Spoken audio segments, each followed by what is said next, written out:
আসসালামু আলাইকুম প্রিয় শিক্ষার্থীরা, তোমরা সবাই কেমন আছো?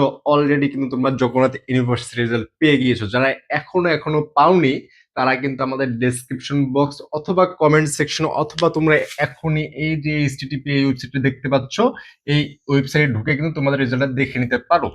এই রেজাল্ট নিয়ে একটু সমস্যা তৈরি হয়েছিল, কেননা এই রেজাল্টটা তারা একটু ভুলবশত পাবলিশ করতে দেরি করেছে, কিন্তু তারা প্রকাশ করে দিয়েছে, রেজাল্ট প্রকাশ হয়ে গিয়েছে, নোটিশ তারা প্রকাশ করে দিয়েছে, যার কারণে কিন্তু অনেকে প্রশ্ন করছে ভাইয়া রেজাল্ট নাকি প্রকাশ হয়ে গেছে, রেজাল্ট পাচ্ছি না। তো এটা একটু প্রবলেম হয়ে গিয়েছিল, তবে এখন তোমরা রেজাল্ট দেখতে পারবে এবং যারা যারা এখনো পাওনি তারা এই ওয়েবসাইটে ঢুকে কিন্তু রেজাল্টটা এখনই দেখে নিতে পারো, কার কিরকম পজিশনে এসেছে অবশ্যই জানাতে পারো। এবং তোমাদেরকে এখন আমি জানিয়ে দিব যে জগন্নাথ ইউনিভার্সিটি কত পজিশন পর্যন্ত তোমরা একদম সিকিউর আছো, যে সেফ জোনে আসছে এবং লাস্ট কত পর্যন্ত যেতে পারে, এবং হচ্ছে তোমাদের ভর্তি কবে শুরু হবে এটা অনেকে জিজ্ঞাসা করতেছো।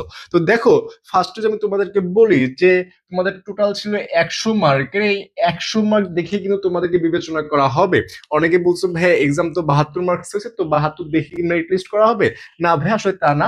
তোমাদের এই যে 72-এর পরীক্ষা হয়েছে, 72 এবং জিপিএ 28, এই টোটাল 100 মিলেই কিন্তু তোমার হবে এই বিবেচনা যে তোমার পজিশন কততে যাচ্ছে। ঠিক আছে, তো তোমার পজিশনটা জিপিএ সহ টোটাল হিসেবে আসবে।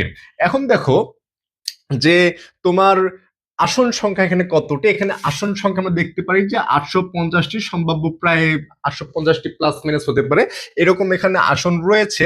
এবং এই আসনের বিপরীতে গতবারের সম্ভাব্য সংখ্যাটা আমরা দেখি কত পর্যন্ত ভেঙে গিয়েছিল, লাস্ট মেবি 2750 পর্যন্ত গিয়েছিল সম্ভাব্য, এটা আমি একদম শিওর নই, তবে আমি যতটুকু জানতে পেরেছি হয়তো বা 2750 এরকম পর্যন্ত গিয়েছিল।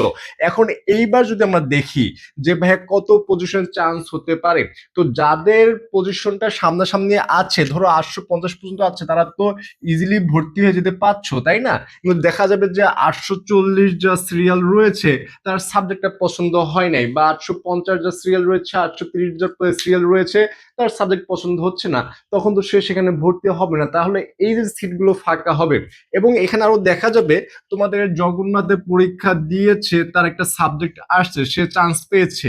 ডিইউতে পরীক্ষা দিয়েছে, সেখানে চান্স পেয়েছে। আর ইউতে পরীক্ষা দিয়েছে, সেখানে চান্স পেয়েছে। সিইউতে পরীক্ষা দিয়েছে, সেখানে চান্স পেয়েছে।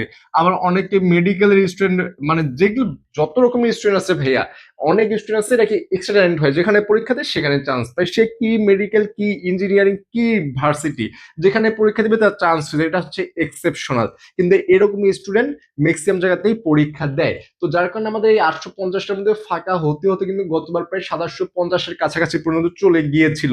তো এইবার তোমার কত পজিশনের চান্স হবে, এবার আমরা আশা রাখতে পারতেছি যাদের সিরিয়াল ধরো 1400 পর্যন্ত রয়েছে তারা ইনশাল্লাহ ফার্স্টে একটা সাবজেক্ট পেয়ে যাবা।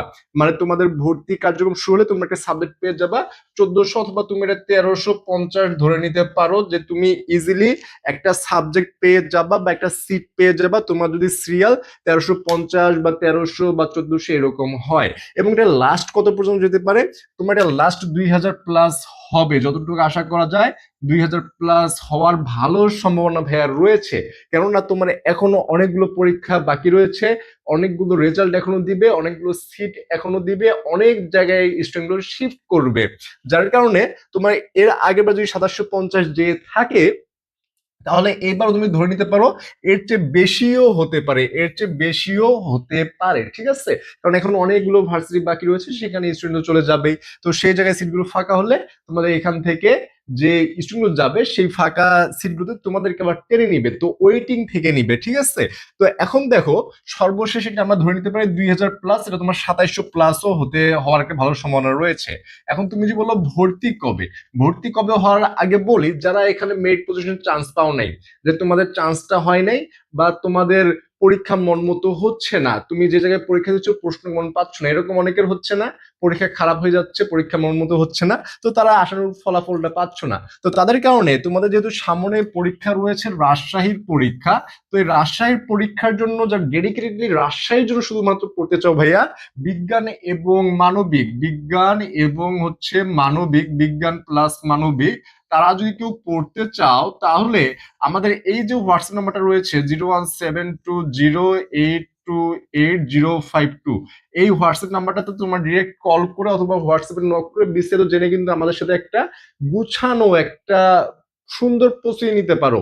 আমাদের এই শিওর শর্ট ক্লাসগুলো তোমাদেরকে ইনশাল্লাহ অনেকটা উপকারে দিবে, তোমাদের অনেকটা হেল্প হবে যাতে তোমরা নিজেকে কনফিডেন্টলি পরীক্ষা হলে নিয়ে যেতে পারো। এখন দেখো ভর্তি কবে এটা যদি বলি, তাদের ওয়েবসাইট যতটুকু প্রকাশ করেছে যে ভর্তি এটা তারা নিজেরাই ওয়েবসাইটে জানিয়ে দিবে নোটিশের মাধ্যমে। তাই যাদের ভর্তি সংক্রান্ত, তোমাদের তো কেবল মেরিট পজিশন দিল, এরপর তোমাদের যে ভর্তি সংক্রান্ত আপডেটগুলো আসবে, তোমরা যদি কেউ চাও এই যে ওয়েবসাইট, এই ওয়েবসাইটে ঢুকেও তোমরা দেখে নিতে পারবা, অথবা আমরা জানাই দেওয়ার ট্রাই করবো যে তোমাদের ভর্তি কবে থেকে শুরু হবে, ওয়েটিং কবে থেকে আসবে। যার কারণে তোমার চ্যানেলটি অবশ্যই সাবস্ক্রাইব করে রাখবা। এবং তোমাদের যে ফ্রি ক্লাসগুলো দেওয়া হয়, আমাদের ইউটিউবে বেশ কিছু ফ্রি ক্লাস দেওয়া থাকে, এবং প্রতি পরীক্ষার আগে আমরা বেশ কিছু ফ্রি ক্লাস দিয়ে থাকি, রেগুলারিটি আমরা মেনটেন করে থাকি। তো তোমরা যদি এরকম ফ্রি ক্লাসগুলো করতে চাও, অবশ্যই ভাইয়া চ্যানেলটা সাবস্ক্রাইব করে রাখবা, যাতে এরকম ক্লাস এবং আপডেটগুলো যাতে তোমাদের হেল্প হয়, তোমাদের কাছে সবচেয়ে আগে চলে যায়। তো সবাইকে ধন্যবাদ এবং সবার জন্য শুভকামনা। যাদের চান্স হয়নি তাদের জন্য ভাই শুভকামনা, তোমাদের জন্য সামনে আরো ভালো কিছু অপেক্ষা করছে। তো সবাই ভালো থাকো, সুস্থ থাকো। আজ এই পর্যন্তই। আসসালামু আলাইকুম, ধন্যবাদ সবাইকে।